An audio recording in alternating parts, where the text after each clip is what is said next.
Welcome to the Megyn Kelly Show, your home for open, honest, and provocative conversations.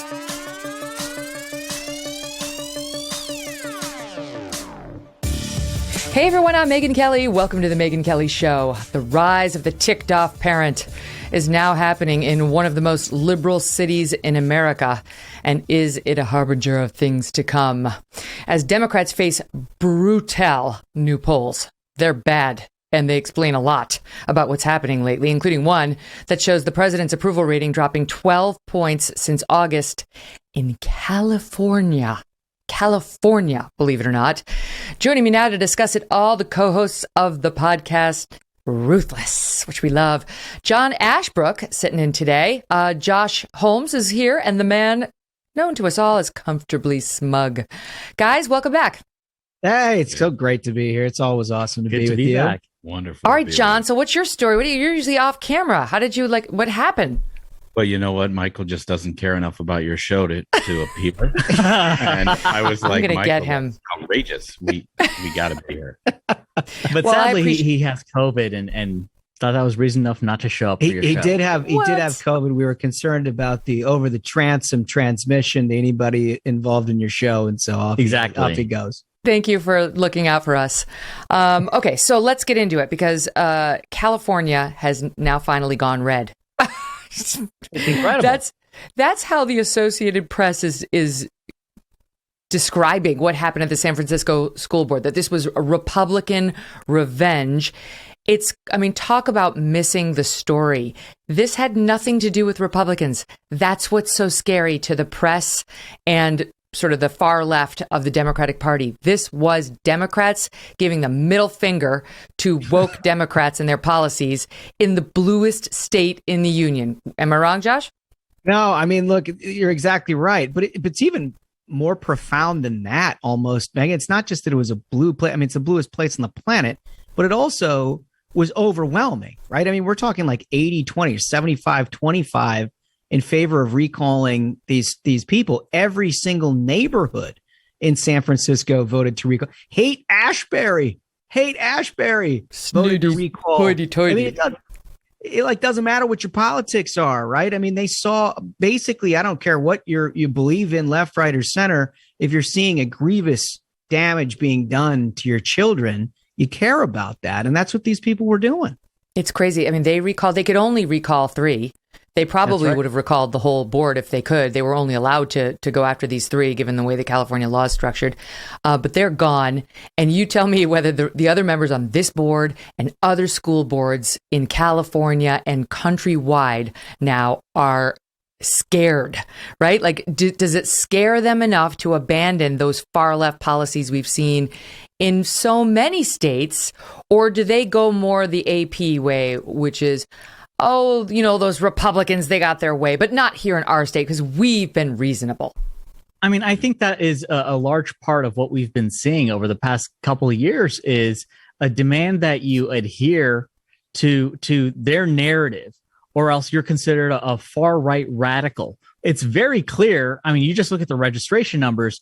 These were Democrats who voted in this recall. And these were concerned parents who, when schools were shut down, that board, that supervisor's board said, okay, we need to have a very serious meeting to discuss the most important issue. We need to rename 40 schools in our district. Like Abraham Lincoln High School must be renamed. Yes. And parents I think any sane person, even Democrats, would be willing to take a moment, take a pause and say, my kids aren't in school and these people are trying to rename Abraham Lincoln High School. My favorite was they renamed Alamo, because they thought it all referred to the battle like Alamo. And the Alamo School is actually just a Spanish tree. It's incredible. They had to rename that. But again, that took precedence over trying to get kids back in school. It's there. There was one tweet by Lee Fang of The Intercept, which is a lefty sort of news organization founded by Glenn Greenwald before he left, who wrote in response to the AP press report about Republicans increasingly looking to the education fight as a galvanizing issue and so on, and talking about how this is about right-wing politics. So Lee Fang responds, "No one watches Fox News here. No one. Yeah. There is no real right-wing influence. The leaders of the recall are non-white immigrants. The media will lie nonstop about this, but the fact that an overwhelming majority of Democrats recalled San Francisco's ultra-woke school board speaks volumes. That's the truth, right? That's the truth. And even the San Francisco Examiner editorial board seemed to understand that. I feel so encouraged by this because I feel like, Virginia was more purple and California's definitely deep blue. And so we've seen examples in both of those states, not to mention New Jersey, where the parents' messaging is getting through. They are having the last word. So, 7 months away from the midterms, I feel like these Democrats are terrified. Megyn, there's another interesting figure in this whole story, and it's somebody who you've interviewed. This is Jennifer Say. I mean, she is a real leader. She is somebody who stood up for what she believed in. And she's someone who, I mean, you know the whole story. Your audience knows the whole story because you had her on. But I mean, she wrote and very, very clearly in her piece about what she went through at her company because she just wanted a normal environment for her kids. She's an Elizabeth Warren supporter. Yes. What did she do, right? She gets basically fired as the president of Levi's brand, of Levi's. There's supposed to be an American Heartland brand. She gets fired. Why? Did she refuse to get the vaccine and say vaccine mandates are wrong? No. She said we should open the schools. This is very damaging to the children. And she advocated on behalf of children against these lockdown policies. And that was a bridge too far. They called her names. And you know what? But she was not intimidated. And I think that she is really an example of what, like, if you're somebody who has, I have daughters, if she is an example of what you want kids to grow up and be like, because she is not intimidated. Yeah, I think she's obviously a huge hero, but I think of all the parents without the resources and without the ability to sort of speak their mind for fear of having their livelihoods taken away. And the second that they do, they've got nothing left, right? And so all of a sudden, not only your kids' education is a concern, but where they get their next meal is as well. And I think that's what the left has done with this education fight and COVID writ large, right? Is that you can't actually question the narrative that they've come up with in any form or fashion because they'll punish you. Yep. Right. And they'll use, whether it's the tech platforms or the mainstream media, or in this case, corporate culture, to try to make people silent about all the very serious, damaging things that they're trying to do to our schools. Right. They'll fire you, even from a job as powerful as hers, and they'll smear you. Jennifer Say, S-E-Y, has 4 kids, 2 of whom are mixed race. She was married to a black man. 2 of her children are mixed race, and they still called her a racist. Like, that's just unbelievable. They always play that card. So everybody knows they're going to get called a racist. For what? This doesn't, on its face, involve race. This is open the schools for all children. But I guess the argument was, this is what she wrote in her piece on Barry Weiss's Substack, that she wanted to kill black and brown kids because she wanted the schools open and they would go into those schools and contract COVID and die. Just outrageous. Yeah, I think the modern left has gotten so incredibly deranged, and I think it goes hand in hand with their use of pressure tactics and almost like an extortion racket where they demand that you follow the directions, follow the narrative, and what they say goes, or else they'll try to take your livelihood. And even the basis, one of the members who was recalled in the election, a friend of mine, Mike Solana, pointed out these tweets that she had that was saying that Asian Americans are complicit in white supremacy. And it's all part of this move that like the ultra woke left has had to try to get rid of like accelerated teaching programs. You have to get rid of standardized testing in schools and all these opportunities for education they're trying to take away in the name of this deranged kind of race-based, very racist social justice. And hopefully across the country, all parents, the same way if even San Francisco can wake up, across the country, hopefully all parents can wake up and hold these people accountable for what they've done. We had to laugh. There's a San Francisco Chronicle article that was about, I think it was San Francisco Chronicle, it was about this. And they were reacting to the left trying to do what you were talking about at the top of the program, is make this basically be like a Republican thing. Oh, Republican. And he shows up in full drag, right? And he names himself Gabraham Lincoln. And he's like, do I look like a Republican to you? I was like, that's just perfect. That's what we're talking about here, right? This is not a Republican concern. It should be for everyone, but somehow the woke left can't see it. Well, let me ask you about the Asian vote in San Francisco, because I'm sure that there are going to be some Democrats who are going to write this off as, oh, San Francisco is a unique city. There's a high Asian population.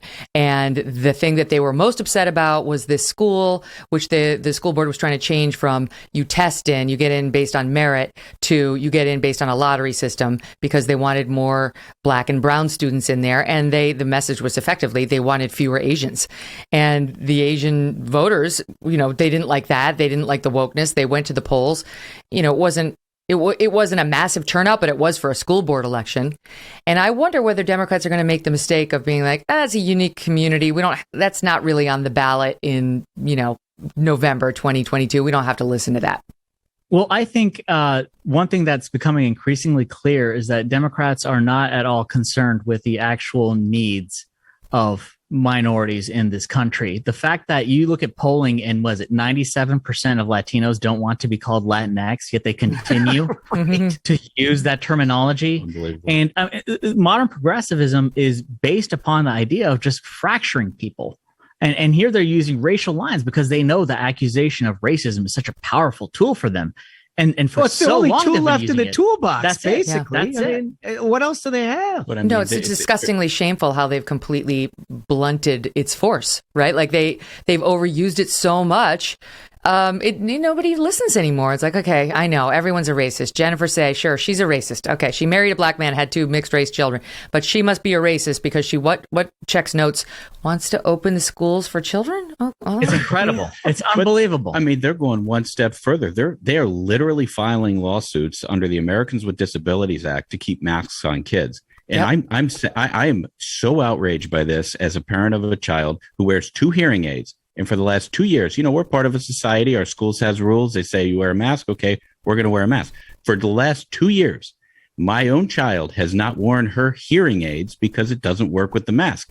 And they're going to tell us that they're using the Americans with Disabilities Act to keep masks on my own child. It's outrageous. It's a height of irony. And it just burns me up. Where's your kid in school, John? We just covered that legal matter a couple of days ago on the show, talking about cases in Pennsylvania and Tennessee, where they're now going to use, the mask mandate's finally coming down. And now these lawyers are getting together saying, oh, the Americans with Disabilities Act, these kids are immunocompromised. And in this case in Pennsylvania, they don't say who it is. So you can't identify whether the kids actually have some sort of immunocompromised disability.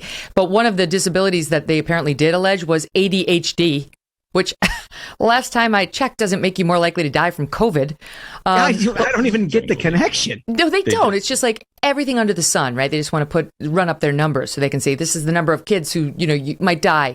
And meanwhile, I was saying to the lawyers, if your kid might die unless my kid wears his mask properly and wears the right mask effectively, you should not be sending him to school with my child.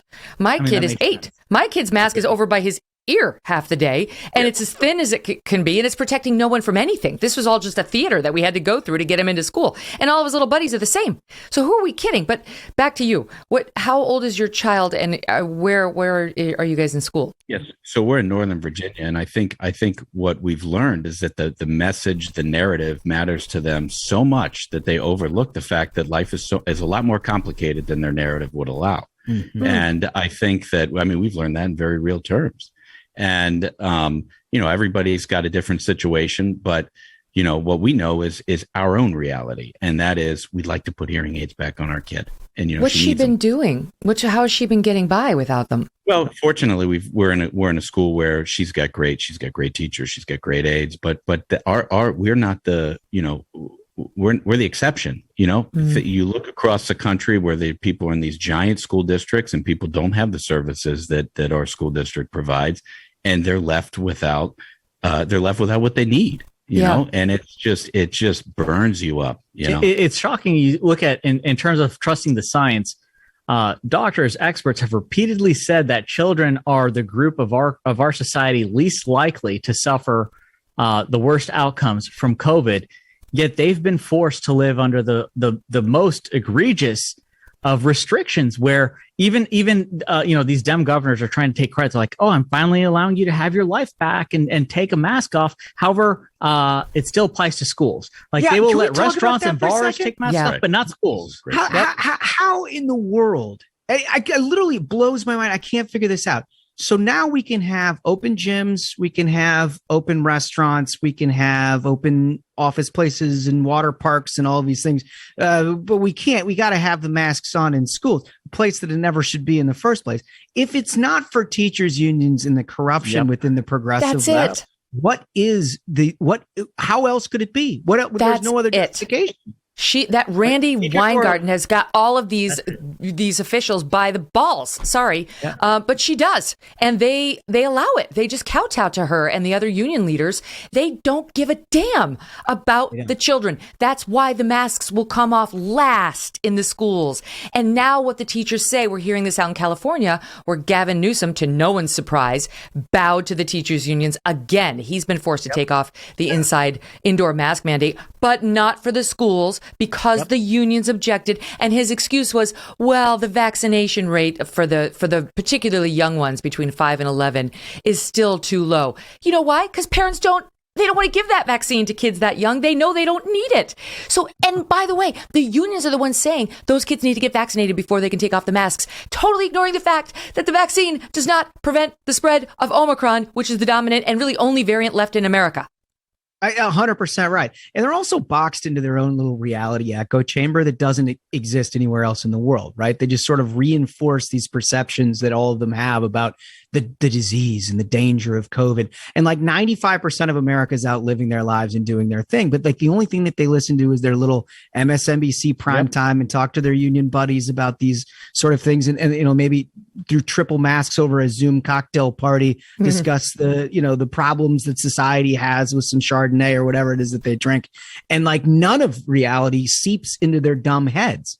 Right. And it's like, doesn't matter how loud we get, these people, until the politicians get voted out, I'm not sure it's going to change. Well, did you see the Super Bowl?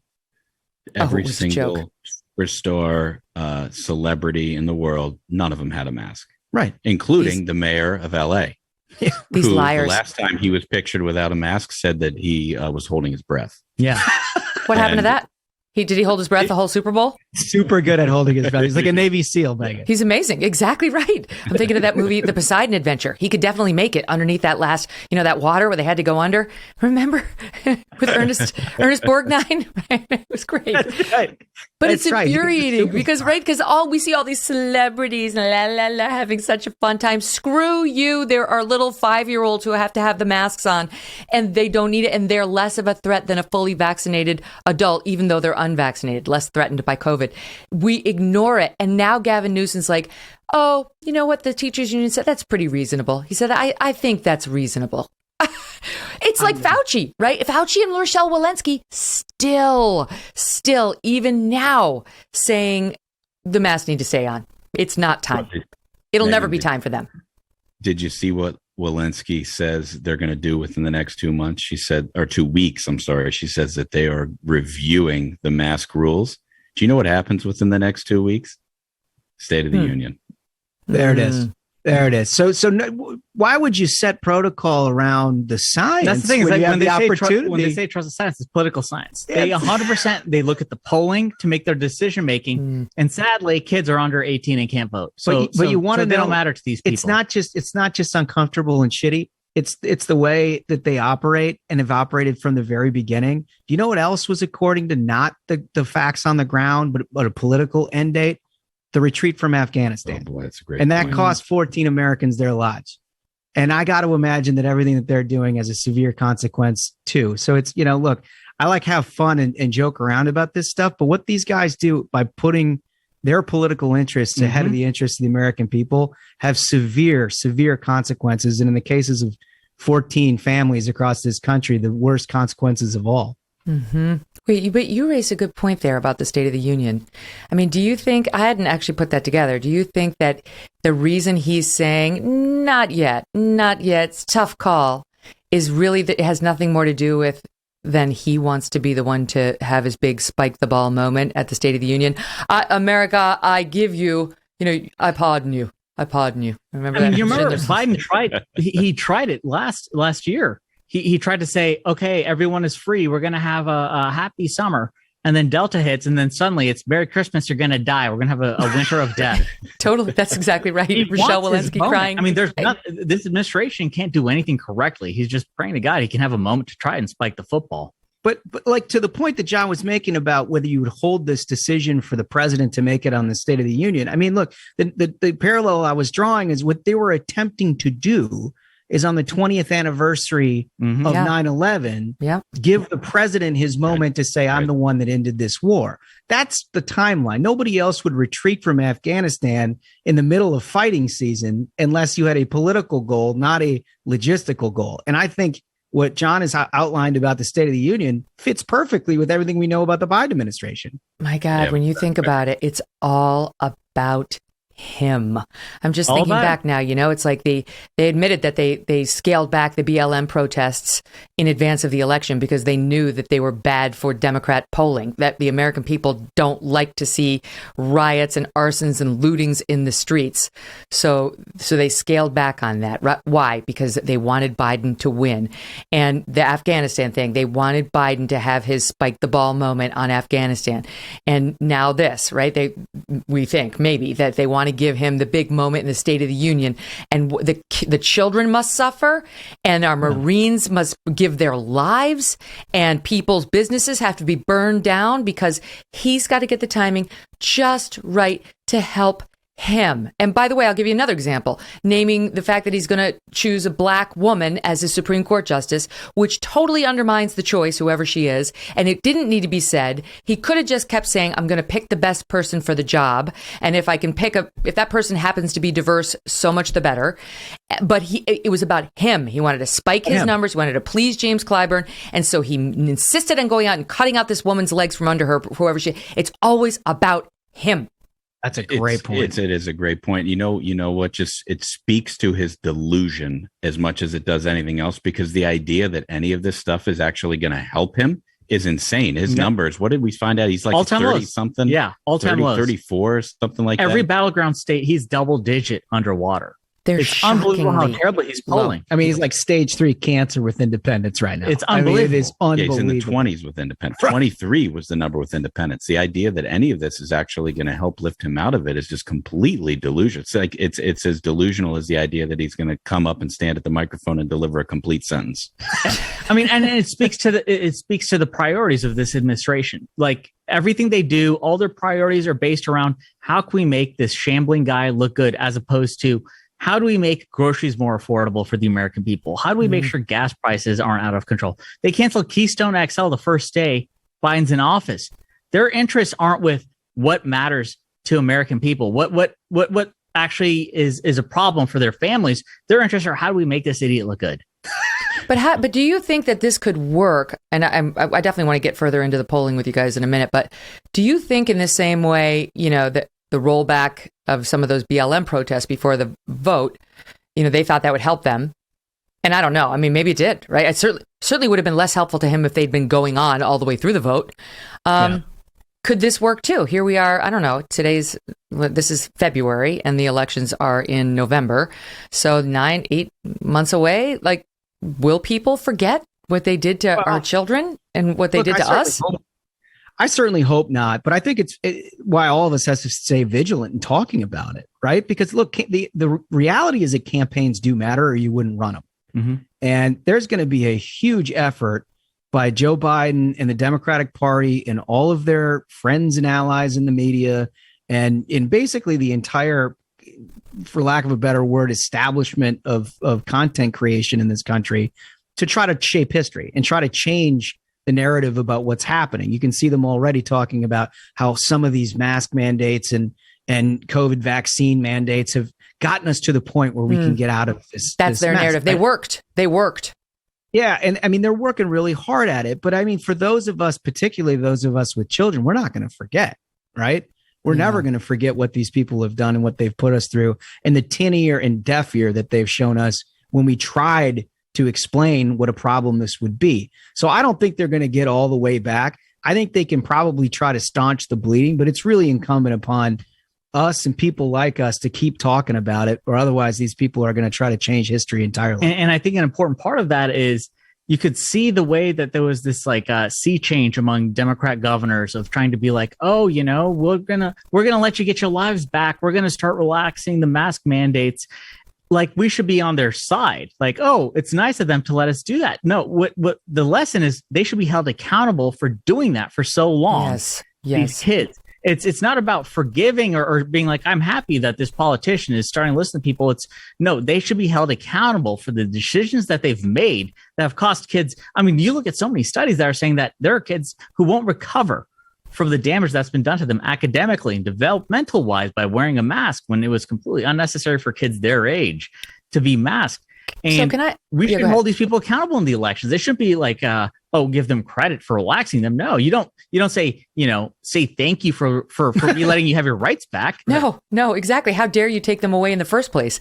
So the day after the Super Bowl, I'm in Connecticut. And of course, we saw all the hypocrisy, as we point out, about all these celebrities and the politicians who put the mask mandates in place, not obeying them out in California. I'm in Connecticut, same boat as California. And schools, my kids still have to wear the damn masks. The governor said on 2/28, the mask mandate is lifted, but not if your city doesn't want it lifted. So now it goes to the cities to decide whether in their jurisdiction they want the mask mandate lifted. And then there's a third hurdle, which is your school district. Then your school district or your private school, in our case, decides whether the masks come off in there. So there's nothing but hurdles. Okay. So I go, my little guy, my second grader, forgot his Valentine's for his buddies on Monday. So it was actually really sweet. He was getting out of the car and he's like, where's my red bag? I'm like, oh, did you forget it at home? And you could see like his eyes started to well up. I'm like, I got it, babe. I got it. Mom's got it. So I go home, I get the little red bag. I bring it back to the school. Well, I mean, you would have thought we really were suffering from the bubonic plague. There were more layers between me and the lady in the front office. I mean, I had to buzz, and then she checked me out, and then she came over, and then there were like 3 doors for her to get through, and she had the N95 on, of course, and I'm outside, so I am not wearing. I'm like, oh Lord, I'm gonna have to. So I've got a mask up now for literally this, you guys. Here you go. Here you go. I have never seen the inside of his classroom, nor my other son's classroom, nor my daughter's classroom. They won't let us anywhere near the classrooms or the children, masked or unmasked, because we're still pretending that it's March of 2020 and we know nothing. It's lunacy. You're super lucky you didn't get a CNN headline out of that. Megyn Kelly demands entrance into children's schools. Protests. And it's incredible. It's like the science one step away. That COVID can't affect you when you're or it can only affect you when you're walking into the restaurant when you check in for your reservation. That's right. But then as you're walking to the table, you can take your mask off because COVID doesn't exist. And remember Nicole Wallace? I always wear my mask at all times unless I'm sitting. COVID doesn't affect the sitting. For people like her, I feel like just don't tell them, right? Just if they want to believe that this is the worst thing in the entire world and we're never going to get over it, and they have to stay in their mask in their basement, triple zooming and all that crap, do it. That's great. I mean, honestly, I could use the lack of traffic. Stay in your home. Don't make a dinner reservation. I'm good with all of that. Don't tell these people. It's true. But the sad thing is she and her people are running our cities. I mean, that's why they've got me here in Connecticut. They've got New York, and they've got several other states now. I mean, even in Connecticut, well, was it in New Jersey, where, Governor Murphy got the message. He said, okay, I'm dropping the mask mandate. And when he said it was like in 2 months, the middle of March. Yeah. What? Why? There's no reason. It's crazy. It's really crazy. And by the way, I think we covered last time we were on with you, you had to move out of New York for all the crime and everything. Now you're in Connecticut. If you have to move again, this is just like I'm throwing it out there. Maybe south, maybe somewhere south. I might have better luck. I ask myself that every day. But I will say, the town I'm in is like 50-50 in its politics. So that's good. That's certainly better than where I was. It's rare New York in that neck of the woods. What's that? I said it's fairly rare in that neck of the woods. Well, exactly, right? So like the state is blue, but the town is 50-50. And the thing for me is like, I know a lot of people say, move, but it's like, I'm of the Northeast. I was raised my whole life in New York State. I don't want to leave my mom who's up here. She's never going to leave her little town outside of Albany. Never. I don't care where I go. She's not leaving. She's 80. She's set in her ways. Doug's mom, same. Plus, it's like, you love what you grew up knowing. I love the topography here. I love the change of seasons. I love the way it feels. All my friends are here. I don't want to I want people to be freaking reasonable. That's what I want. And they won't. That's why I get so excited when I see something like Phil Murphy. Well, look, if it can happen in San Francisco, it can happen anywhere. That's my hope. That's perfect. Perfect ending to this block. Stand by, quick break, when we'll come back with much, much more, including what the crime wave means for Democrats as Nancy Pelosi slaps down her own party Congresswoman, Cori Bush, on defunding the police. Oh, really? But can Democrats escape that messaging? It's not like you can say to the criminals, could you just stop committing crime for the next 8 months? That would really help us out. That's not going to happen. We only wish it could. We'll be right back. Nobody deserves to be overwhelmed with stress, have a ton of anxiety, or be in pain that could strike on any given day. Nothing's better than waking up in the morning focused and clear-headed. And with the help of Feels CBD, you can have the fresh start that you've been dreaming of. Feels is a premium CBD that will help to keep your head clear and help you feel your best. It's hassle-free, delivered directly to your door. CBD naturally helps reduce stress, anxiety, pain, and sleeplessness. There's no hangover and no addiction. Place a few drops of Feels under your tongue and feel the difference within minutes. The thing to remember about CBD is that finding your right dose is important, and everyone's dose is different. In fact, Feels offers a free CBD hotline to help guide your personal experience so that you find your perfect dose. Joining the Feels monthly membership makes your self-care easy. You will save money on every order, and you can pause or cancel anytime. Start feeling better with Feels. Become a member today by going to feels.com/MK, and you will get 50% off your first order with free shipping. That's FEALS.com/MK to become a member and get 50% automatically taken off your first order with free shipping. Feels.com/MK. So we referenced it a bit in the first block, but the polling for Biden, it's bad. Biden's approval rating in California right now is underwater. In California, it's 47% approving to 48% disapproving. It was 59% approving, 37% disapproving just back in July, which of course is 1 month before August, which is when Afghanistan happened, and his polling in every state in the union fell precipitously. Neither Biden nor Trump, because obviously everybody's talking about Trump too, has their party's full support for a 2024 run. 51% of Democrats want a different candidate other than Biden. 51%. At similar points in their presidencies, Obama and Trump had almost 80% of their parties wanting them to run again. So Biden is not even keeping up with the prior presidents in terms of holding his own coalition together. And that doesn't even touch the swing state polls. So how bad is it? You guys are in the field of covering politics and being in politics. How bad is it? Megyn, it's so funny you start with this. We were looking at these numbers earlier today, and we were wondering, is there any state in the country where Biden is even approaching a favorable rating? And we looked through every single state, and it turns out there are only 4 out of 50 where he has even a rating that's even approaching 50%. Connecticut, by the way, is not one of them. It's Hawaii, Maryland, Massachusetts, and liberal Vermont. Vermont. I knew Vermont was going to be the last one. You can ski there, you can get maple syrup there, and then get the hell out. Yeah. I think that's about right. But I mean, look. No, I mean, the answer is he's in an awful, awful place everywhere, and it's richly, richly deserved. But I think the more important part is another thing we were looking at it with this polling, and it's been echoed in many polls over the last month or two, is how is he doing in the states that are going to be determinative in the midterm elections, right? I mean, he's not going to be on the ballot again until 24. What does it look like in the states that are having like big Senate races or governor's races in 2022? And they broke these out. Smug, I think you actually have these things in front of you. Yeah. So you look at Joe Biden's approval ratings in these battleground states. In Arizona, he's 29 points underwater.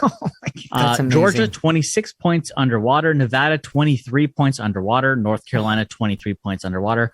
Ohio, 30 points underwater. Oh, my God. I mean, so the vast majority of these states he won, right? And I mean, albeit with a narrow margin, but now we're talking steep double-digit problems in his own image. And it's like, man, if this stays the same, Democrats are going to get absolutely wiped out because in today's electorate, everything is so polarized and almost everything that happens is a depiction of what people think about the president of the United States in their first midterm. It's been like that since the 1880s, right? I mean, every single first midterm, generally speaking, the incumbent party in power loses seats, sometimes big number of seats, because it's always a referendum on a change that a new administration has made. If that holds, if that is going to be the case in 2022, you're looking at a massive red wave. And you already have something like 30 Democrats retiring in advance. They can see, you can't fire me, I quit. It's one of those situations. They can see what's coming. So they're quietly saying, I think I'm going to go back to the private sector. Now seems like the right time. But what is it? I'm wondering why 51% within his own party? Because in the past, the party stands by the leader. Was it Afghanistan? Is it COVID? Is it his struggles to seem totally compos mentis? What do you think it is? Well, look, there is as we watch the Democratic primary play out in 2020, Democrats were always a little reluctant with Joe Biden to begin with, right? Maybe it wasn't the one they loved, but it was the one that they ultimately married because of Donald Trump, right? They thought that he gave them the best or only chance to take down who they all hated with, the power of 1,000 suns. Remember, he lost the Iowa caucus, right? Yeah. He lost New Hampshire. He went into South Carolina. If he didn't win that, it was over for the Joe Biden campaign. Democrats had made themselves pretty clear they were not ever really in love with Joe Biden. Fortunately, we know the rest of the history on this. But now, as his performance has sort of mirrored what their greatest fears were, that he was missing a step, he was past his prime, he basically may not have been one of them to begin with, and he can't deliver any results. I'm actually not surprised to see Democrats fall as far as they have. I'm not even sure we're at the floor yet. So when, if at all, do they get you remember, I think it was George H.W. Bush, after he broke his no new taxes promise, they got the permission the Democrats did, and I think it was Newt Gingrich, to abandon him. It really feels like Afghanistan was the moment. Is for so long, Republicans very early on were able to make the case that this administration is incredibly incompetent. But then when you saw those images in front of your eyes of people clinging to falling off of planes in this disaster of a withdrawal from Afghanistan, there was no hiding that. Those images were all across, first they were online, and then the mainstream media had no choice but to put them on TV. And Americans saw there's no reason any of that is happening other than incompetence. And it kept getting worse. You learned that they had abandoned Bagram Air Force Base, and they were using an airport, an unsecure location, to do this very immediate and shoddily thrown together withdrawal, resulting in the deaths of members of our military. And it was all on this administration's head.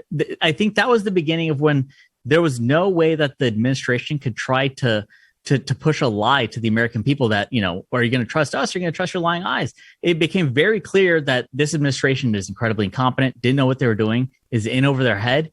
And it was the beginning of this administration can't even cross the street. They can't get anything right. And not only are you seeing Democrats retiring, you're seeing members of this administration running, and not just from Kamala's team. It's at all levels. People who are working in this White House want to leave because they see what a disaster this administration is. But what happened on the heels of Afghanistan, which was, I think, in a lot of ways, like you guys have said, the permission slip for these independent voters to start thinking, oh, maybe Biden isn't the guy we were sold he would be. What happened on the heels of Afghanistan? Inflation started to rise. Yep.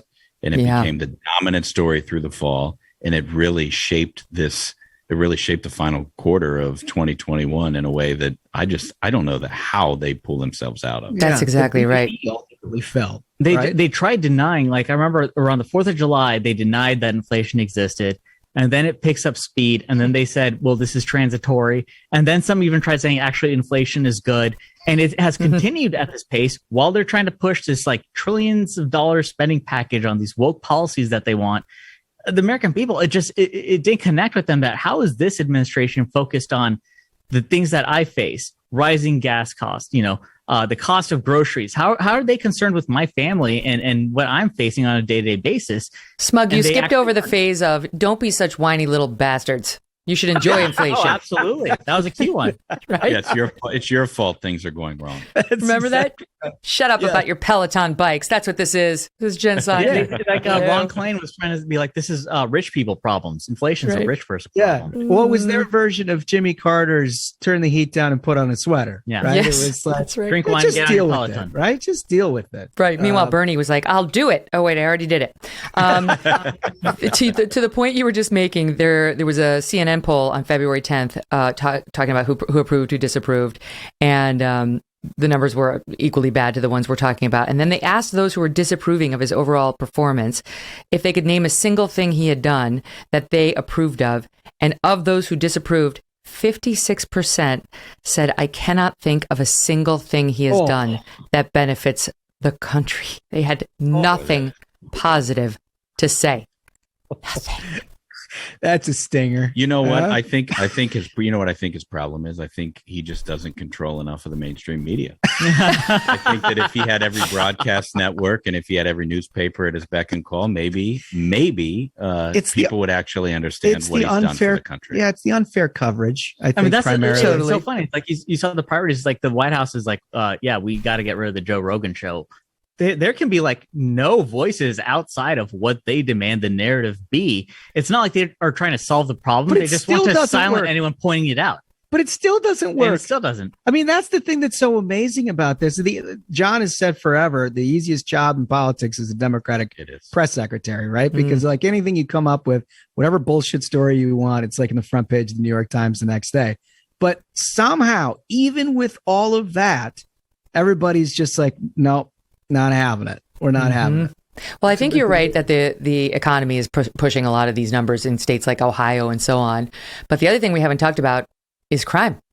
This administration and the Democrats who support it in state after state after state have locked up the children and let loose the criminals. That's what they've done.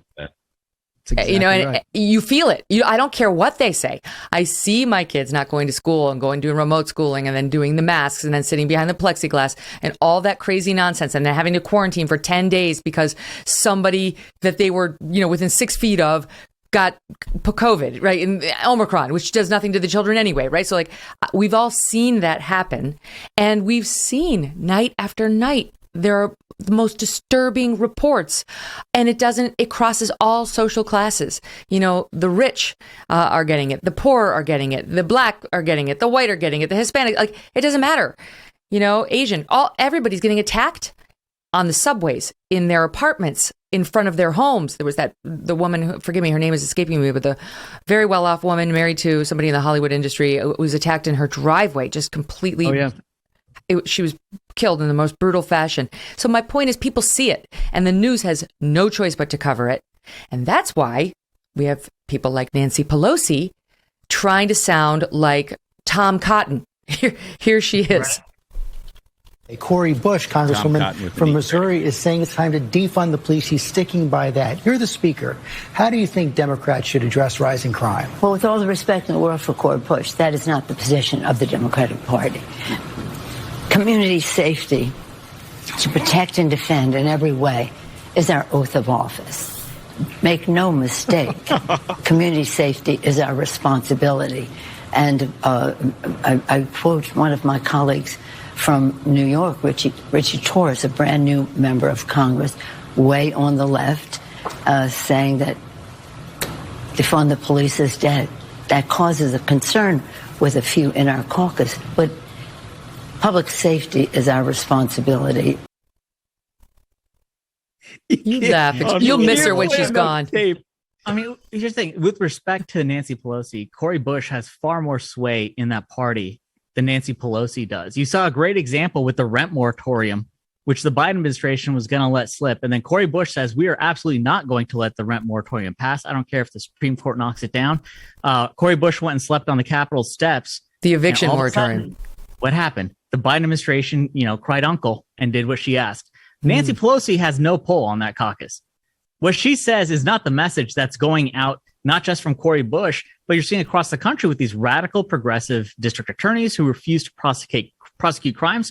I think the American voters aren't stupid. It's very clear that the Democrats are the ones who are pushing for the longest time, defund the police. They see the chaos that they've unleashed. And first they tried saying that actually it's Republicans who want to defund the police. They realized how stupid that was. So they tried backtracking on that.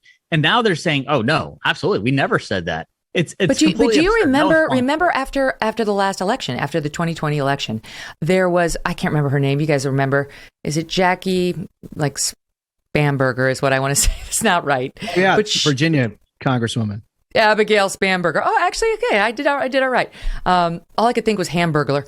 Anyway, remember she was on tape and they leaked it at like a DCCC meeting or something. She was with fellow Democrats and she's a more moderate Democrat. And she was saying, this defund the police crap has got to stop. It's going to kill all moderate Democrats in the next election. And there was all pushback. There was pushback. The whole squad was all over the New York Times the next week. Like, oh, it will not stop. It's going to go on and, get with the times. And I'm sorry. And now it's like, oh, it's dead. I swear it's dead. I think the bigger problem is that nobody informed the Hamburglar that she's belonging to the wrong party at this point, because at this point, they're lock, stock, and barrel with the defund the police crowd, right? And like Nancy Pelosi, God bless her. I mean, she has not uttered a word in years that is the least bit believable. I mean, that was just comic. It was like a comedy routine to watch her do that. I mean, her last 2 years, going into 2020, it was like a defund the police extravaganza. Yeah. Right. I mean, there was like bipartisan bills sponsored by by Tim Scott in the Senate to have very serious police reforms that she urged the filibuster of because she wanted to cater to this far left sort of defund the police crowd that was all or nothing in terms of community violence, which she's talking about. And I think another thing is this is an example of, do you believe her lying words or the policies that you've seen in front of your eyes? There's a very deranged irony looking at states where Democrats govern, where, for years we've been told that solitary confinement is one of the worst things. It's incredibly mentally harmful for individuals to be subject to solitary confinement. Meanwhile, COVID hits. They want the American people in solitary confinement, but they empty the prisons. Right. They let people out of mental facilities who are dangerous. They let them loose on the streets of New York. Meanwhile, everyone else is expected to put themselves in solitary confinement. It's unbelievable. Yeah, solitary confinement is very damaging unless you're a January 6th protester, in which case it's fine. It can go on that's and on. No problem. Okay, we're going to go on and on, too. Let me squeeze in a quick break, and then we've got to talk about Chris Cuomo and the latest in the weird little wars happening at CNN with the one and only Ruthless stars. Don't go away. Red, inflamed, and even blotchy, uneven skin tone can be a struggle for all of us. And what about fine lines and forehead wrinkles and under-eye puffiness added on top? The only solution thus far has been abrasive, irritating products with retinol. Until now. Thanks to Genucel's new Ultra Retinol Cream, see all the skin healing benefits of retinol and the hydrating effects of hyaluronic acid without the harsh irritation. Genucel's retinol alternative cream uses clinical concentrations of a natural alternative to correct red inflamed skin, visibly reduce wrinkles, and even out skin tone. It's made for sensitive skin, and it is effective hydration for all skin types, perfect for men and for women. Get Genucel's Ultra Retinol free. I said free when you order their most popular package at over 60% off. This popular package includes Genucel favorites, and then you get an extra 10% off by entering our special promo code MK60 at checkout. Free priority shipping for a limited time, too. That's Genucel.com/MK60. GENUCEL.com/MK60. Genucel.com/MK60. Back to the guys in 1 second, but first it's time for another edition of Thanks But No Thanks, where we say thanks but no thanks to a story bubbling up in the news. Look, I've said it before. I don't totally get Bitcoin and crypto. Eric Bolling was here a while ago and he tried to explain it to me. Adam Curry did too. David Sachs recently. I don't know. Still don't know. But I did see a story about Bitcoin this week that made me a little more interested than I was before. Last week in New York City, 2 married entrepreneurs were arrested and charged with laundering more than 119,000 Bitcoin after a heist of Bitcoin back in 2016. Somebody stole Bitcoin, and then these 2 were accused of laundering Bitcoin, or at least 119,000 Bitcoin. At the time, their loot was worth about 71 million. Today, those Bitcoins are valued at more than $4.5 billion. Who are these master criminals? Ilya Lichtenstein is 34 years old and appears to be your typical tech bro. Find 10 different slices that are all very, very closely related, that you can have one sales rep that knows really, really well how to sell to a particular kind of company and just dominate all of those. Okay, well, he's sort of boring. But then there's his wife, 31-year-old Heather Morgan, also arrested in this billion-dollar Bitcoin heist. She is a prolific blogger over on the Forbes Contributor Network, among other publications, writing columns like Why Women Often Beat Men at Negotiation and How to Become a Successful YouTuber. That last column is important because Morgan is a bit of a YouTuber herself. She loves the camera. Over on her YouTube channel, which has sadly been taken down, she goes by the name Razzlecon and performs raps that have a bit of a financial theme to them. Take a listen to this one called Versace Bedouin. Warning, explicit and very bizarre lyrics coming. This song is for the entrepreneurs and hackers, all the misfits and smart slackers. Razzlecon, the Versace Bedouin, come real far but don't know where I'm headed. Motherfucking crocodile of Wall Street. Silver on my fingers and boots on my feet. Always be a goat, not a goddamn sheep. Email me, fuck your message at the beep. Beep, beep, beep, beep. What? I'm sorry, what? What happens at the beep? What? This is real. Should we hear a little more from this Bitcoin thief rapper? Alleged. Here it is. I'm many things. A rapper, an economist, a journalist, a writer, a CEO, and a dirty hoe. Better than most writers, creepier than most girls, weirder than most rappers, but I still rock pearls. I'm sure Forbes was thrilled. A little speechless. But I do think I understand Bitcoin more than I understand Razzlecon. Will Razzlecon return to rapping? She's posted bail. She was released from prison this week while her husband, Single Tear, is still being held on $5 million bail. They each face as much as 20 years in prison, and the Department of Justice has now recovered the stolen Bitcoin. Yay! I'm not giving up on Bitcoin just yet. Someday, someone will explain it to me in a way that I understand. But as for those rapping billion-dollar Bitcoin burglars, I'm saying thanks, but no thanks. We'll be right back with our friends talking about all the nonsense over at CNN and the bombshell dropped on what the final allegation was against Chris Cuomo. Stand by. Black Rifle Coffee Company is a veteran-owned coffee company serving premium coffee to people who love America. They develop their explosive roast profiles with the same mission focus they learned as military members serving this great country, and are committed to supporting veterans and law enforcement and first responders. With every purchase you make, they give back. Black Rifle Coffee imports high-quality coffee beans from Colombia and Brazil and roasts 5 days a week at their facilities in Manchester, Tennessee and Salt Lake City, Utah. The best way to enjoy their freedom-filled coffee is with Black Rifle Coffee Club. When you join the club, you see, your chosen brew is roasted, packaged, and shipped free to your door on your schedule. Not only do you save a trip to the store, but you also receive special discounted pricing on roasts and gain access to exclusive products, member-only content, partner discounts, and more. If you're on the go, you can grab an 11-ounce ready-to-drink espresso mocha and fuel your mission. Black Rifle Coffee delivers fresh roasted coffee from around the world to your doorstep. You can buy it at blackriflecoffee.com and use the code MK at checkout for 20% off your purchase and your first coffee club order.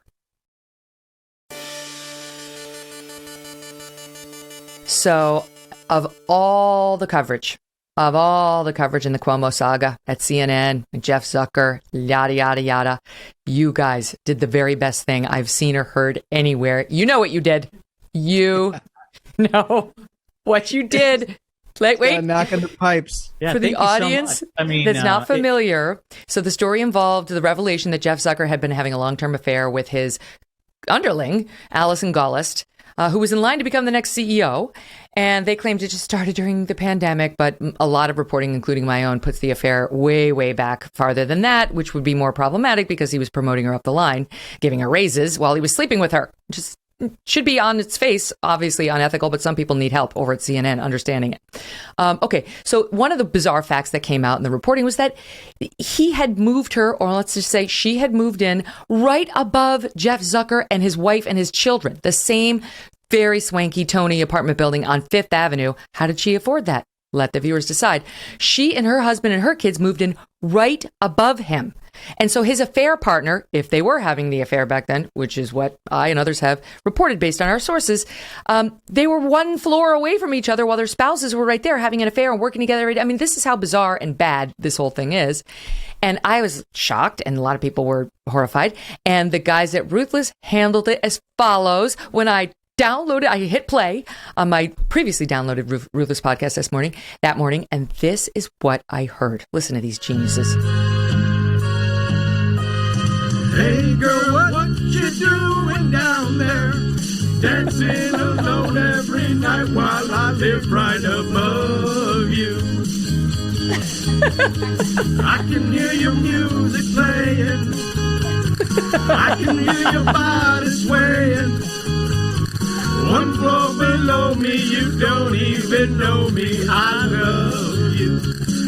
Oh, my darling, knock 3 times on the ceiling if you want me. Twice on the pipe if the answer is no. Oh, my sweetness, means you'll meet me in the hallway. Oh, twice on the pipe means you ain't gonna show. It's amazing. Who thought of that? Whose mind goes to Tony Orlando? Can I please just say that this was Michael Duncan's idea? Yeah. Oh, I'm sad he's not here to take the credit. He's the guy who couldn't be here today, but he deserves a lot of the credit for this. He deserves it, but I will say, so he came up with the idea. The most hilarious part, the part you would laugh about the most, is we spent the majority of our prep time trying to figure out what we could use in the office that sounded like the ceiling and a pipe to knock on. Right? Play into the mic. You went method. So we were like pulling stuff out of closets. We had Hollywood Hen in here. She was dinging on some. We had like basically everyone in our office involved in trying to put this thing What together. I love is that as it goes on, you can hear you guys getting more and more into it. Like the run. Oh, my darling. You were loving it. Well, it was the feeling of Tony Orlando, right? I mean, he wrote some beautiful words. We just kind of worked off of it. I mean, it's incredible how bizarre this story is. And how well it matches up. It's right. It's completely insane that they thought this is a normal thing to do. Is all right, we're having an affair. I'll just move upstairs. Very normal thing to do. No. I mean, it's very clear that there's something wrong there. And so Jeff Zucker, just for the audience, give me 1 minute to just bring him up to speed. You have Chris Cuomo get fired because Jeff Zucker says, "Oh, you did that much helping of your brother? Oh, I didn't realize it was that much. Okay, then you're fired." And Chris Cuomo's like, "You knew everything I did. Who are you trying to kid? And I'm coming for you." So he hired a great lawyer, and they are coming for Jeff Zucker and for CNN. And he wants his $18 million in severance, which is 3 years of $6 million. And next thing we know, Jeff Zucker's fired too. And it's like, wait, what happened to Jeff Zucker? Well, he says, "I'm resigning." He was forced out because I had a consensual affair with an underling. And sorry, it was the wrong thing. I should have disclosed it. But now it comes out, like how long were they really having the affair? And it turns out that those two were also very, very cozy with Andrew Cuomo. Chris Cuomo may have been less cozy with Andrew than Allison Gollust and Jeff Zucker, the two people running CNN. And my own reporting says that they were advising him. They were the ones who told him to have those press conferences at 11:30 every day because that was dead air time during CNN. They knew they could take it and respond to it appropriately. Then they were advising him on how to respond to Trump, who was sort of all over the board at the time on his COVID messaging, gave Andrew an opportunity, how to respond to any attacks on him by Trump. They were massaging the messages as though they worked for Andrew Cuomo. Deeply problematic, especially when you consider they then fired Chris Cuomo for what? Advising the governor. So that's sort of where it was. But Allison Gollust, the chief marketing officer, again, in line to become CEO, she kept her job. And she was like, I'm not going anywhere. And I tweeted out at the time, she's going to be fired. She will not keep her job. And sure enough, 2 weeks later, she's gone. She resigned. She was forced out too.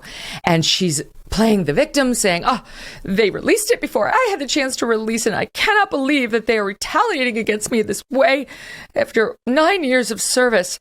And so, yeah, playing the victim. So that's how it goes. I do want to read you what she said. Warner Media's statement tonight about her resignation is an attempt to retaliate against me and change the media narrative in the wake of their disastrous handling of the last 2 weeks. Do you mean of your own ethical breaches and your double-faced behavior with respect to Chris Cuomo and everybody else? What do you mean? They handled the disaster. You got caught. And it was a debacle because you got caught. You embarrassed your company. Then she goes on, it is deeply disappointing that after spending the past 9 years defending and upholding CNN's highest standards of journalistic integrity, I would be treated this way as I leave. But I do so with my head held high, knowing that I gave my heart and soul to working with the finest journalists in the world.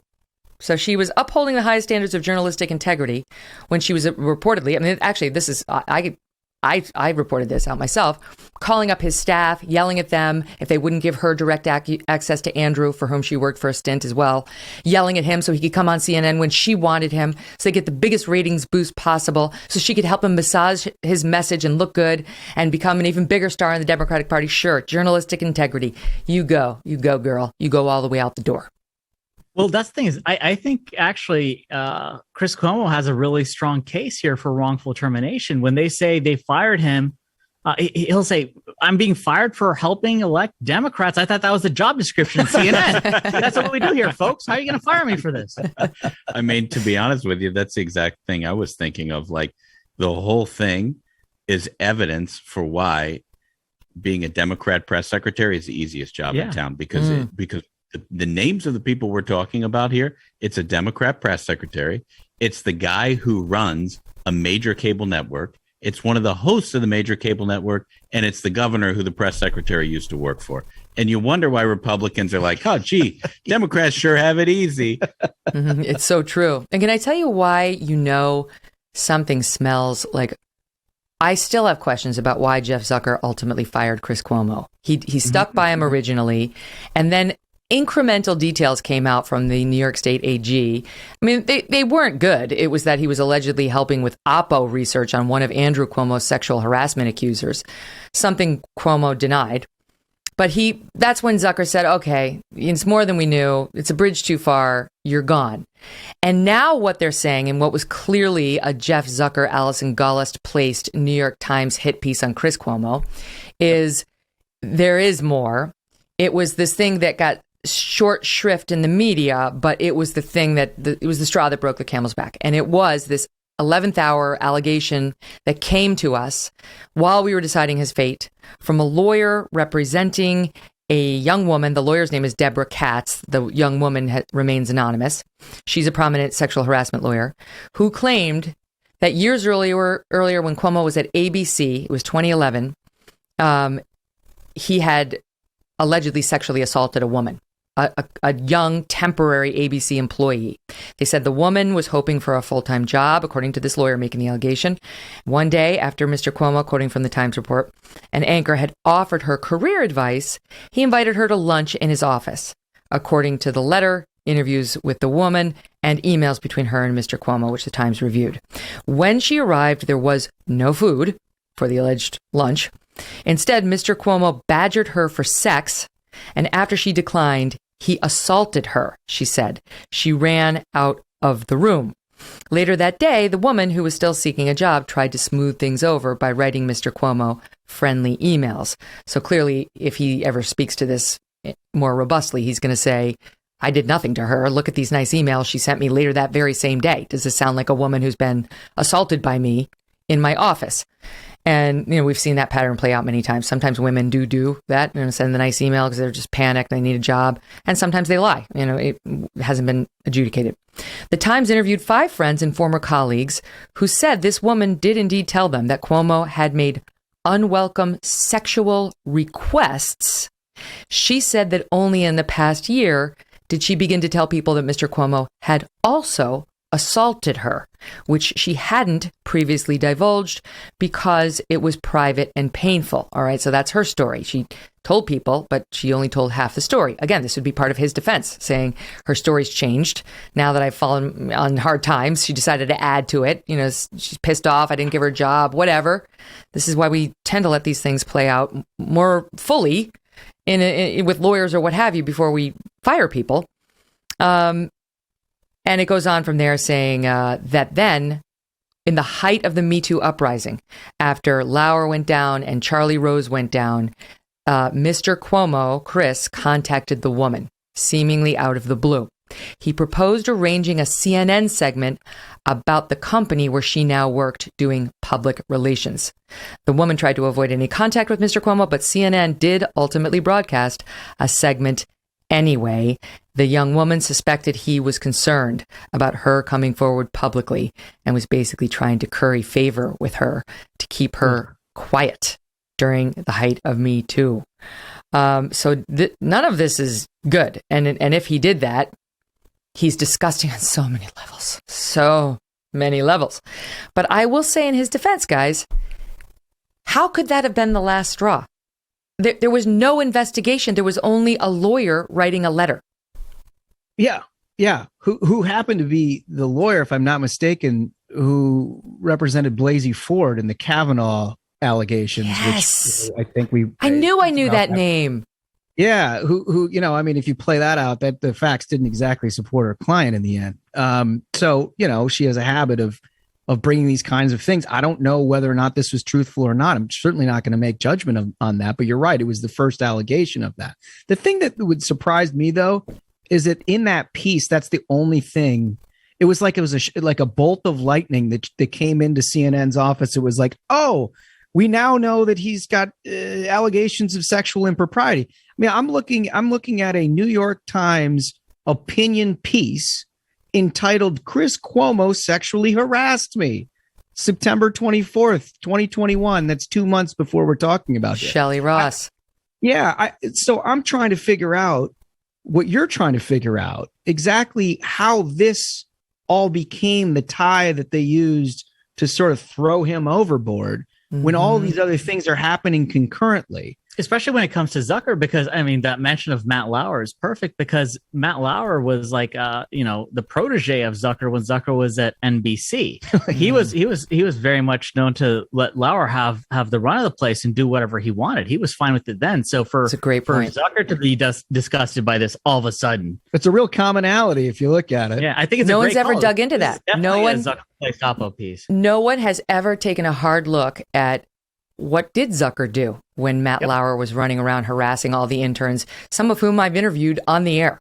What was Jeff Zucker's role in protecting Matt Lauer back then? And while, according to Rolling Stone, Jeff Zucker himself was stooping the young trainee in PR who went on to become his affair partner for many years, right? He denies it, but that's what Rolling Stone's reporting. And again, I refer you back to my own report earlier. So no one's taken a hard look at that. And I will tell you something else. Zucker continues to say, well, he was advising not just his brother, but when we found out that he was advising his staff too, I mean, that's just beyond. It's one thing brother to brother, but like you're dealing with his staff and advising them. That's a campaign operative. Can't have it at CNN. Cuomo's alleging Zucker did the same, but listen to this. I went back and looked at this. New York Times, April 5th, 2020. Okay, this is during the Cuomo brothers show, right? That he was putting them on every night. And it's this glowing profile of Chris and Andrew. It'll make you vomit in your mouth, I swear. Don't read it. But it's Ben Smith of the New York Times just fawning over them and, everybody loves it, whatever. And in that article, so this is a year and a half prior to him getting fired for quote, advising Andrew Cuomo's staff, which Jeff Zucker found a bridge too far. Ben Smith writes as follows, quote, Chris has also been an advisor to his brother. People who have worked for Andrew told me, sometimes extending his advice to the governor's staff. So, and Jeff Zucker is quoted in this article. Jeff Zucker knew about this article. He cooperated with this article. He knew very well back in April 2020 when he was putting on the air that Chris Cuomo was advising Andrew, was advising Andrew's staff, was up to the, I'm picturing like the OBGYN delivering the baby, up to here in all of the stuff, and didn't have any problem with it. So something smells to me in all of this. Yes. And Chris Cuomo's now raising the similar points, I'm sure. Just to add one little texture piece to that, I saw reported out last week that the first time anybody's seen Zucker in public last week was having lunch with Ben Smith. Ben Smith. It's a really, like, the little web that they have going on in the media over there is I mean, this is why legacy media is dying, is because you've had these kind of people as decision makers who've and let alone, I think one of the good points that the New York Times article made is it's not like Zucker was doing a great job. CNN's ratings were the worst they've ever been. They were in third place. They're getting destroyed, and only this is how the reckoning comes about for him. It's unbelievable. He ruined CNN. He ruined it. Yep. Yeah. You make a good point, because stepping back for a minute, this is a network that's ostensibly supposed to be about providing people with information. Yep.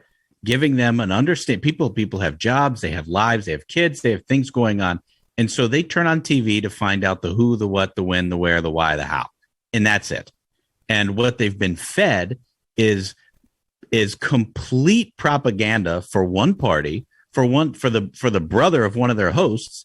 And then we're all supposed to just be like, oh, you know what? The guy that ran the network, he was trying his best. Yes. The guy who was on TV, he was doing his best. You know, it's his brother. Oh, it's his brother's press secretary. To be honest with you, the entire thing should fall. It should fall because they were doing something that they should not do. Just give people information. I mean, that's it right there. This used to be the network where, when the Persian War, Gulf War was going on, you had Wolf Blitzer reporting with Scuds flying over his head. Right. And now it's you've got the guy who was sleeping with Cuomo's previous communications director, who's now an executive at his station. They also hired the brother of Cuomo. Like, this isn't a news organization. Right. This is like a criminal enterprise. Like, what the hell is going on here? It's true. And for them to be like, he lied. He lied to us about the fullest extent of his involvement. It's like, dudes, he lied when he came out of the basement and pretended that was his first big emerging. Exactly. Like, he lied. He's lied. Exactly. So who are you kidding with your journalistic integrity? Remember the banana ad during Trump? Where it was like, this is a banana, or was it an orange? Whatever. But it was like an apple. Okay, whatever. Some fruit. And they were like, they may tell you that it's a banana, but it's an apple. It's an apple. Facts are facts, and we report the facts. They lie at every turn.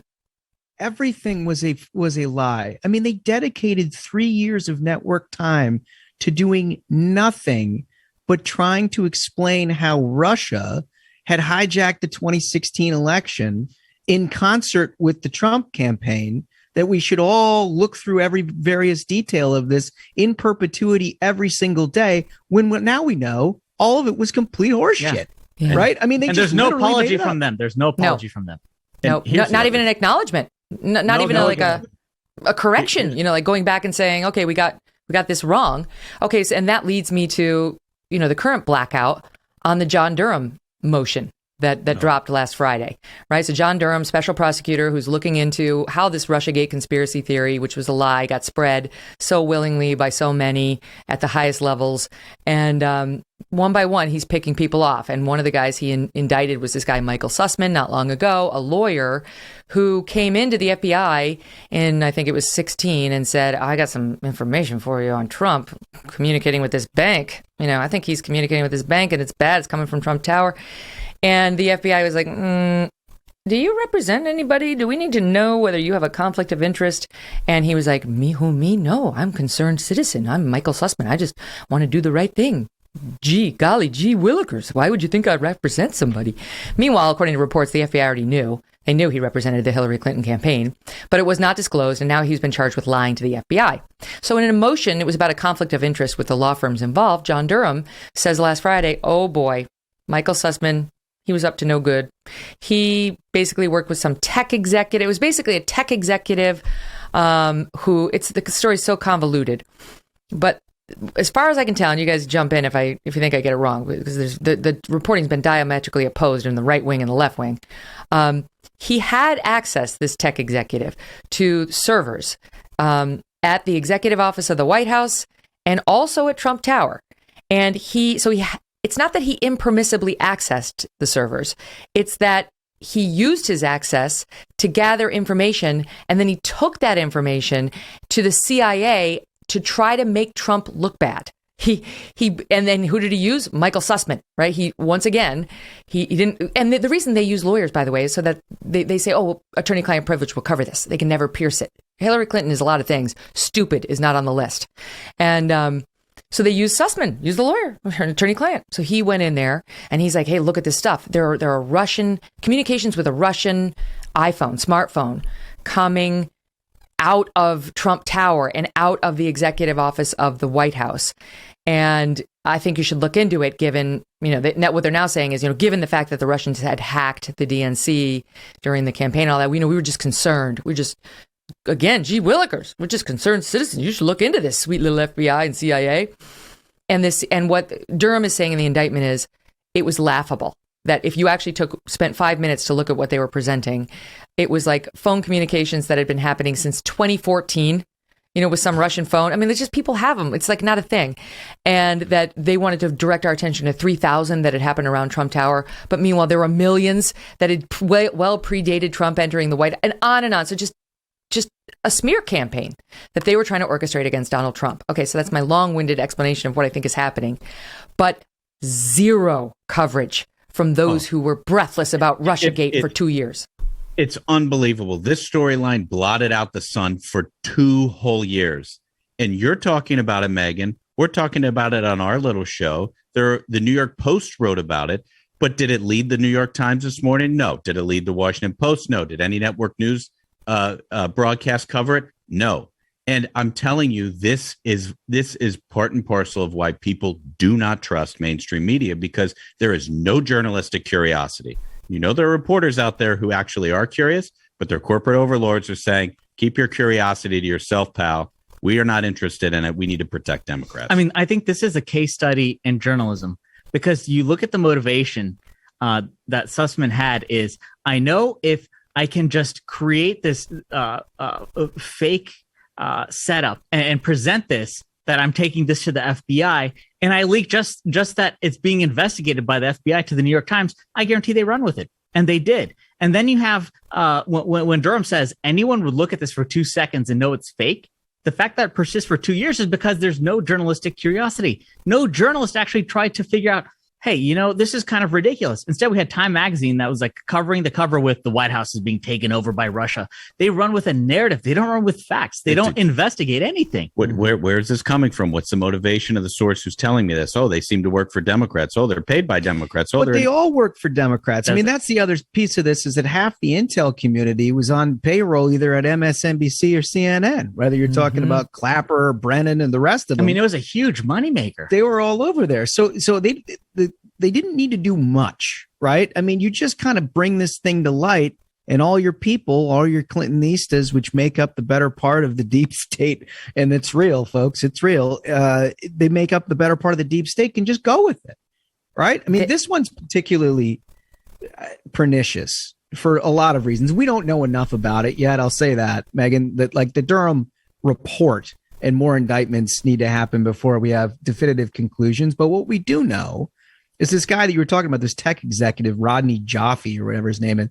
This is a guy who had a government contract to try to help intelligence agencies combat hacking, essentially, right? So, I mean, I guess he's a relevant person around the time that Russia literally did do a fair amount of hacking. Yeah, they did. To talk to, right? But the problem is that somehow with Sussman, I don't know if it's him going to Sussman or Sussman going to him. All I know is this guy seemed to want a job in the Clinton administration, and boy, oh boy, Sussman seems like a pretty good guy to talk to about that. Well, right? and here's the other thing. If it was so innocent, Josh, right? If this guy, why bring in Sussman at all, right? Why not just go directly and say, I found something. Why bring in Sussman, who he knew was the Hillary Rodham Clinton campaign's lawyer? And if Sussman was so innocent, why not tell the FBI you're working for her? Why did he not disclose it? You just wouldn't conceal that unless you felt like there was something you were trying to conceal, right? I mean, it just is obvious. And he wanted the intel agencies to open up an investigation. He wanted the intel agencies to start spying on Trump. This was the bait. This was the trap that he and his bosses were laying. And, you know, it was definitely Sussman and this tech executive. And from what we know from John Durham, on the behalf of Hillary Clinton, though that piece of the story that loop has yet to be closed. Yeah. Well, they had a pretty good track record of success, if you recall, because just a few months earlier, they used the Steele dossier, which was paid for by the Clinton campaign, to persuade the FBI to open a case in the first place. Right. So this is just the next logical step. That's exactly right, that they knew that the FBI could be exploited because they knew what the FBI's politics were, and they expected them to jump at this just like they jumped at the last piece of information. But bizarrely, for once, they didn't. Even the FBI was like, this isn't so persuasive. Like these numbers, if you look at them, these aren't so good. This, like I said, it went well back before Trump was anywhere near the executive office of the White House. And, this doesn't seem like a Trump talking to Putin on some, banana phone in the basement. And I mean, I think there should absolutely be a reckoning in the media for what has been foisted upon the American people for years. This was absolute lies, this conspiracy theory that was reported as news. And the absurdity of you could have a guy who was an intern making the coffee at the FBI, and CNN would put him on primetime about, what's your analysis about Russia? Do you believe that the KGB and Putin are working with President Trump? It was a moneymaker for so many people. How many book deals were out there? Yeah. How many people got promoted being journalists, pushing more of this garbage? Look, Smug, I think there is a reckoning in the media, and I think it has come in the form of Joe Rogan. I think it has come in the form of Megyn Kelly, and I think it has come in small way in the form of the Ruthless variety program. Yeah, right. We have an audience. They don't have That's to. Right. There's nothing they can say about it. That's right. And all they try to do in that instance is try to shut down all opponents. They're like, they want to get Joe Rogan. The Joe Rogan thing is an apt place to go because look at how the White House, okay, it wasn't just, left-wing media and left-wing pundits. The White House weighed in on Joe Rogan, encouraging big tech to censor him. I mean, there are serious First Amendment concerns when that happens. The press shrugged its shoulders. The press wanted the same thing. The same press that lied to us with zero accountability about Russiagate for 2 years. And whether you like Trump or you don't like Trump, you cannot argue that they didn't seriously undermine his presidency. They actively worked to undermine his presidency and the trust of the American people in our commander in chief without ever owning it. And then they want us to believe them when they look at Joe Rogan and say, disinformation, misinformation, that we cannot brook. That is a bridge too far. We, the truth tellers, the ones who see the apple, we know where the line gets drawn.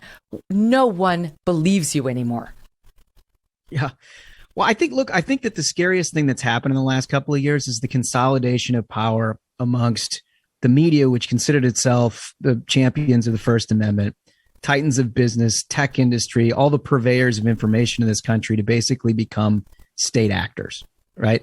All of these folks at one point or another considered themselves to be fighting the man, right? To bringing truth to power, to asking the questions that people deserve to be. They were the fourth estate, right? I mean, these are the people who held government accountable, but somehow at the end of the Trump, not even the end, I'd say throughout the Trump presidency, but now it's in full bore now. These people have become the mouthpiece of the state. And I think it's a great example is the Hunter Biden laptop. That's the exactly New York where I was Post gets shut down. I mean, this is a paper that was started by Alexander Hamilton, and they get shut down on Twitter for putting out what other media outlets are saying. This is misinformation. This could be the Russians again. Like they had years of priming the public into believing this made up garbage, into saying, oh, well, this is the Russians again. Well, I think they had like Clapper or Brennan or one of those guys say it, all the hallmarks. All the hallmarks. Yeah, they all wrote that big letter. Remember, they all wrote that big letter that was published in, I think it was the Times or the Post. And it's like, once again, we don't, sadly, we no longer have faith in them either. We don't believe in our intel community anymore. We don't believe in our public health community anymore. We don't believe in our White House and our leaders anymore. Certainly not in the losers in Congress. I mean, we never did. And so where do you turn? Right? Like, where do you go? So, okay, maybe you go to Joe Rogan for straight talking information. No, shut him down, right? Maybe you do come to me. Maybe you do go to the program. We're still hanging in there. But bit by bit, they're trying to silence all the dissenting voices and amplify their own. But the American people, as you pointed out earlier, it's amazing because they're catching on, and you need only look to San Francisco to know it. All right, don't go anywhere because the truth is coming out even up north, even across the border, up north in Canada, where Justin Trudeau seems to have lost his mind. He's lost his mind. I don't know what he using a new hairspray. Something happened because he went full dictator. And it's really kind of insane. Went from saying these protesters are a small fringe minority to enacting emergency powers to stop them. And what he's doing is actually kind of scary. We'll be right back with that.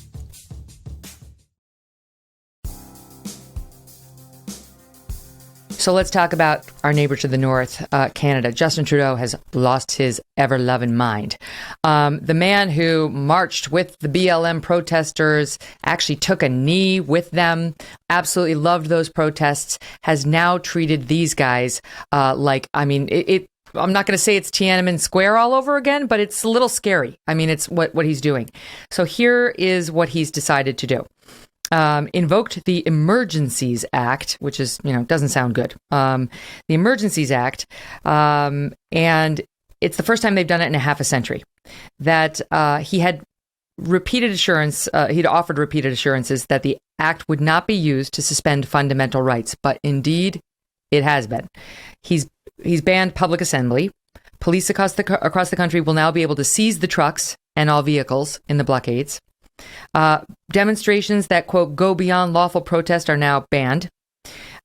Formally bans blockades in designated areas like border crossings and the city of Ottawa. Tow truck operators will be compelled to work with law enforcement. If they do not cooperate, which they've been saying they won't, they could face arrest. You will cooperate. You will tow that truck or you will be arrested. That's where that's going. Insurance companies will be required to revoke insurance on any vehicles used in the blockades. All these trucks are going to lose their insurance. Chrystia Freeland, the Deputy Prime Minister and Finance Minister, outlined several other measures, and this is where it gets really dark, including they are going to expand money laundering and anti-terrorism powers to control quite a few things. Number one, the online crowdfunding platforms that have helped finance the protests. Police will be exchanging information with banks about the protesters, and their personal and business accounts may be frozen. They're going to freeze their personal bank accounts so these truckers can get no money. Credit card processors and fundraising services will be required to report any blockade-related campaigns to Canada's anti-money laundering agency.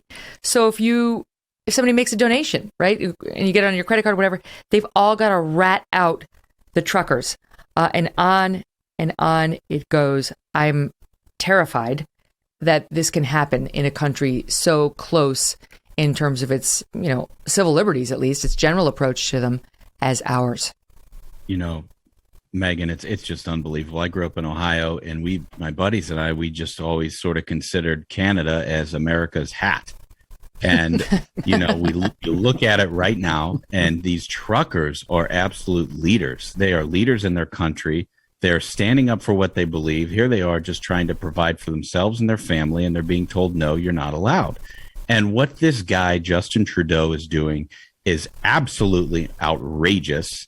And what he's done to the country is basically turned it from America's hat into America's Ushanka. It is turning into a socialist figment of what it used to be. And it's a shame. I hope that the people continue to rise up in Canada. Guys, there's no court order. There's no authorization for this. Like, he's just doing it. He's just declaring himself the emperor, invoking this Emergencies Act that is in place for like a post 9/11 moment, and ruining their lives. I think it's emblematic of the modern left, where, they don't they don't, it's not just that they don't care about the working class. They have disdain for the working class. They want to say, listen, you need to just deliver my DoorDash order, leave it at the door, don't knock. I don't want eye contact. Just serve me as I need. My job lets me work by Zoom. I don't need you. And just keep your mouth shut. Do as you're told. These truckers are the definition of essential workers. They got food to the grocery stores during a pandemic, and they're being treated like criminals and terrorists by their government. And going beyond that, when you mentioned the finances of the situation, Reuters News published a hacked list of donors who had given money to the truckers.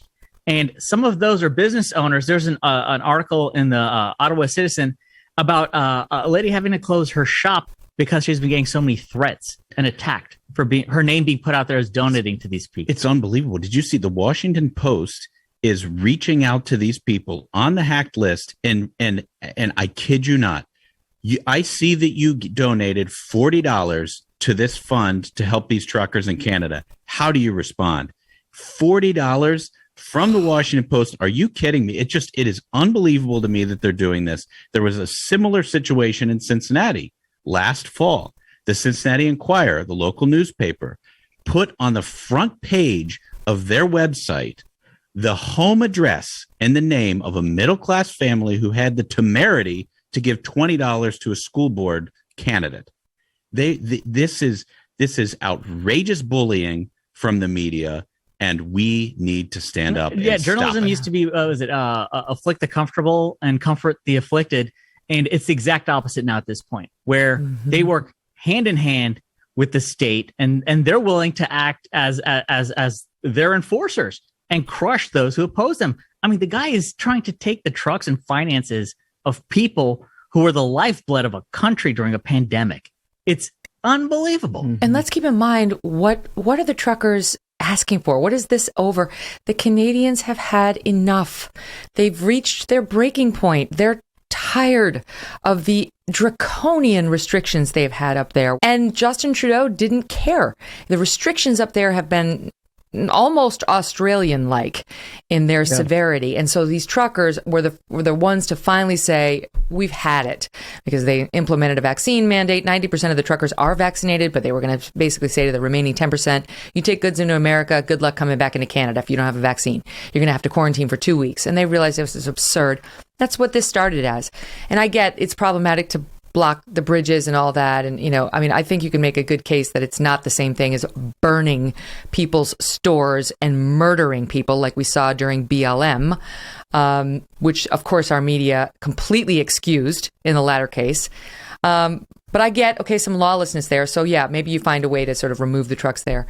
But to shut down the whole protest, to target anyone who supported it, to ruin lives by cutting off access to the bank accounts and canceling their insurance. They can't even do business ever again if they can't get insured, if they can't get access to their banks. I've never seen anything like it.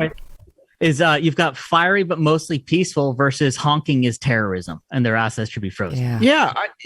The thing is that I take some comfort in, though, is, what's that saying? A leader without any followers, just a guy taking a walk. I feel like Trudeau is going to be taking a walk on this deal, right? Look, Canadians are far more patient than Americans. They're far more liberal than Americans in terms of what they're willing to put up with, as evidenced by the fact that it's taken this to get to a point where you start to roll back some of the things that this guy has done. But I spent a ton of time in Canada as a kid. My family had a place we would go fishing up there, and people aren't going to take it, right? When you start talking about freezing people's bank accounts, we're not talking about Russia here. We're not talking about China. These are people who are not conditioned for the government to play an everyday role in their lives and tell them what they can and cannot do. There's an awful lot of real estate there that is essentially ungoverned, right? And so I think that he is making a traumatic mistake, not just from a civil liberties standpoint and from a governing standpoint, but from a political standpoint. There could be a massive realignment in Canada that realigns their traditional liberals and their traditional conservatives in a much different place, much like we've seen, frankly, happen with the United States over the last 3-4 years, where your middle class coalition is an entirely different place than it used to be. And if that happens, it's going to be bad news. It'd be curtains for guys like Justin Trudeau, who, by the way, looks as soft as Egyptian cotton. I can't believe he's a dictator. Right? I mean, this guy looks, he wouldn't think he'd be able to bully around a child. Listen to this, though. I mean, my producer, Debbie Murphy, found the greatest soundbite of him. I mean, talk about like forecasting things to come. Listen, this is him, I think, in 2013. Am I right, Deb? I think it's Justin Trudeau, 2013, when asked which country other than Canada he admires most. There's a level of admiration I actually have for China, because their basic dictatorship is allowing them to actually turn their economy around on a dime and say, we need to go green as fast as we need to start, investing in solar. I mean, there is a flexibility that I know Stephen Harper must dream about, of having a dictatorship that he could do everything he wanted, that I find quite interesting. Oh, do you? How about that? It's the guy is unbelievable. Sometimes they just tell you exactly what they think, right? Yeah. Yes. He admires it. He wanted to do it. And the truckers gave him an excuse that he thought was worthy. This is the same guy, again, who was kneeling. He was kneeling with the Black Lives Matter protesters. And now we know that not only is he doing all this stuff that I mentioned, he's actually sending out his people. I don't know if she's law enforcement. She looks like a law enforcement officer, door to door for Canadians who are on Facebook posts that are talking about, in a supportive way, the truckers. Watch this. This is just some information about peaceful protests. That's all it is. Okay, so you saw something on my Facebook? No, on the Facebook group. Okay, and decided to come to my personal residence to give me information about peaceful protest? Yes. Yeah. It's just a proactive measure to make sure you understand your rights about peaceful protesting. I have a copy of the Canadian Charter of Rights and Freedoms, so I'm well within that and very understanding of that. I appreciate that. I'm hoping that you guys aren't going to waste our tax dollars continuing to do this to everybody, but now it's nice to know that we're being watched. Wow. Unbelievable. Scary stuff. The thing is, that struck me most about that video is how reluctant the law enforcement officer looked to sort of deliver that message, right? She's standing there in this like classic Canadian, was like, yep, well, we're looking at your Facebook page and saw some stuff on there, and Gollust, sorry I had to put you out, but here, government says I gotta hand you some paper. They're both so nice. They're so sweet. I know, right? It's just like, you imagine that going down in the middle of Ohio, like a very different scene. No, can you imagine, like in New York, you looked at my fucking Facebook page and you showed up at my house. You come back when you have a warrant. Like, can you imagine? Exactly. But I mean, I guess that's what he's forcing these people to do. I just don't think it can hold. I just don't think that even Canada, which is, again, much, much more liberal place than we are, I just don't think people are going to put up with it. Can I ask you guys something, though? Because what does not putting up with it look like? I worry, because this is really pushing people to the brink after they're already kind of at the brink. That's why the truckers did this. It takes a lot to make the Canadians protest.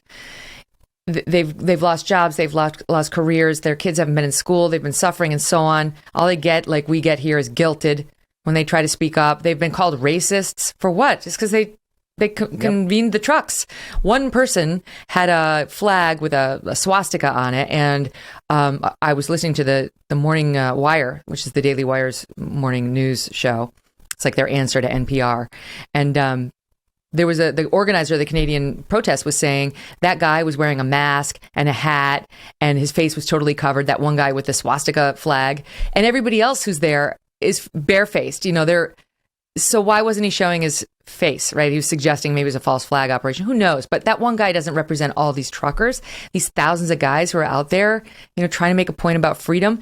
And so it reminded me of something that I was talking about on the show last week, where this guy goes to a school board meeting in upstate New York. He didn't wear his mask. I mean, literally, the indoor mandate for masks in New York had been lifted, but not in schools. So he can sit next door in the restaurant without his mask on. No problem. But he walks, 100 feet over, sits in the school board meeting. He's got to have it on. or death will follow. And look at what this security guard does to this dad. Oh, they found him. Look at, they found him. We're in America. Oh, time to, look at this. Look at this. Look, what are you doing? What the fuck are you doing? What are you doing? What are you doing? Is this how you treat our children? What are you doing? Do you put your hands on the children like that, too, sir? Holy crap! That's assault. That is assault. Oh my God! They're doing oh to the children? My God! Doing that to the children too? Holy shit! What the fuck are you doing? What are you doing? Jeez, unbelievable. They are pushing people to the breaking point. Yeah. They really are, and the name calling doesn't stop anywhere. I mean, the CBC, the state-controlled media in Canada, had a story yesterday that suggested that these truckers are somehow Russian assets. Yeah, I saw that. You saw that? Yeah, that they think that Russia is well, they're probably like, oh shit, it worked in the United States for 3 years, but might as well let's try it up here in Canada, eh? Yeah, exactly. Hey, I got to tell you, I feel like it's good that these Democrats in these cities, in these blue states, in these blue cities are listening now to save their own butts. I don't really care what their motivations are. I just want them to start behaving better. And that it's good that we had the elections we did have this past November, and a message was taken from Virginia, New Jersey, and so on. It's good that we had the San Francisco recall so that these Democrats can get the point that even their own party means business now. This isn't a right-wing thing. This is an American thing. It's a Canadian thing. It's a freedom thing. And they will be punished at the ballot box if they don't listen, right? We don't want violence, but we will punish them with our votes if they don't listen. So I'll give you guys the final word on whether they will.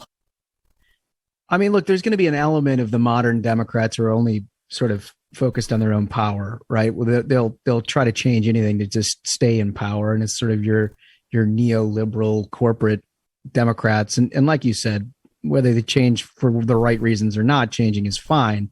Ultimately, I don't think you can defeat. Anytime they get their hands on power, they'll do the exact same thing, right?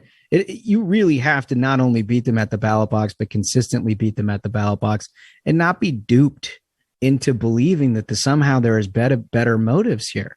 When somebody starts talking the way that Justin Trudeau has talked apparently now for years, listen to them. Listen to them, because they actually mean it. If they're given the opportunity, they'll take it. Okay, well, now I've got to get this in. Now that you said we got to listen to Justin Trudeau. This is what the Canadians would have heard had they been paying attention to Justin Trudeau. My team put this together. It's so magical. I need for you guys to see it and react. It's got to be the final thing we talk about. It's a mashup of Justin Trudeau's greatest moments. Watch.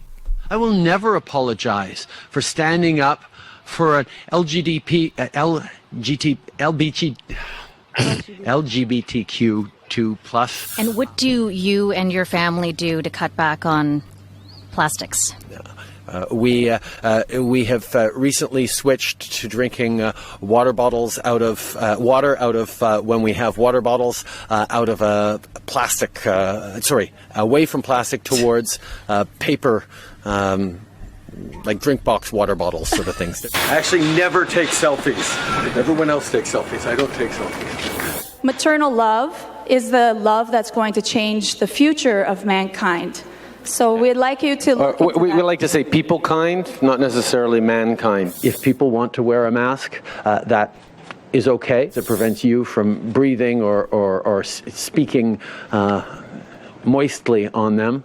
Oh, what a terrible image. I appreciate calling it makeup, but it was blackface. Have you since been made aware or remembered of other instances, and if so, how many? I am wary of being definitive about this. It is exactly the example of the kinds of things you need to do to counter the she session and turn it into a she-covery. I will never apologize for standing up for an LGBTQ2 plus.